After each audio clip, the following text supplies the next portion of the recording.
Exatamente, vamos conversar lá com a Basília, porque é o seguinte, a gente tem novidade naquela história lá do Alexandre Ramagem, né, na direção-geral da Polícia Federal, porque a AGU está pedindo que o STF reconsidere a decisão que suspendeu a nomeação do Alexandre Ramagem, né? São tantos nomes que a gente tem que ir devagarinho para não esquecer e não errar, né, Basília?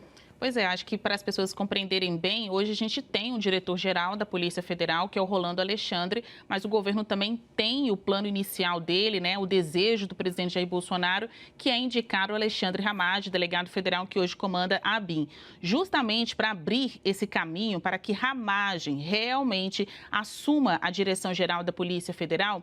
Nesta semana, o governo fez um pedido à Justiça, ao ministro Alexandre de Moraes, que ele reconsidere a decisão dele de não dar posse a Alexandre Ramagem na PF. Para a gente entender aí o calendário dessa crise, no dia 4, o novo diretor-geral, Rolando Alexandre, foi nomeado pelo presidente Jair Bolsonaro e esse pedido é do dia 6. Ele está, então, aí assinado por um consultor da União, né, um consultor da Advocacia Geral da União, mas que prestou informações ao Palácio do Planalto. Então, ele está falando em nome do governo.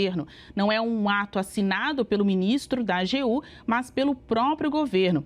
No mais, assim, nessa questão técnica, não dá para chamar de recurso. É um pedido para que a Justiça pare de barrar a nomeação de Alexandre Ramagem à Polícia Federal. A gente lembra que, do ponto de vista objetivo, essa nomeação nem existe mais, né? O próprio presidente da República cancelou essa nomeação para poder, então, nomear uma espécie de substituto, um plano B, o Rolando Alexandre. Mas precisa limpar o caminho para conseguir seguir no plano A, que é ter Ramagem à frente da Polícia Federal. Eu li aqui rapidamente um pedido que tem aí 16 páginas, em que o governo apresenta algumas explicações.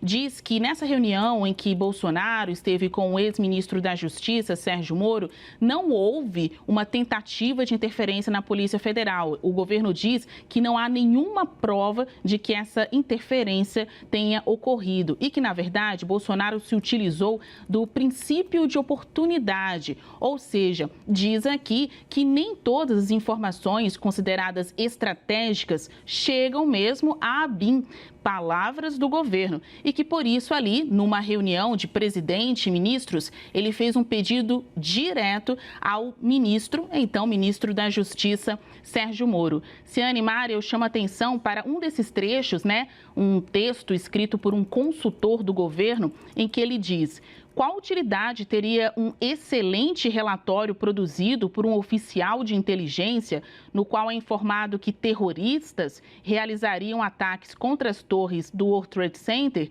e contra o Pentágono, se esse relatório chegasse às mãos dos tomadores de decisão um dia após o atentado? Ou seja, faz até uma comparação com a queda das Torres Gêmeas. Bom, a gente continua então falando sobre isso com o Yuri.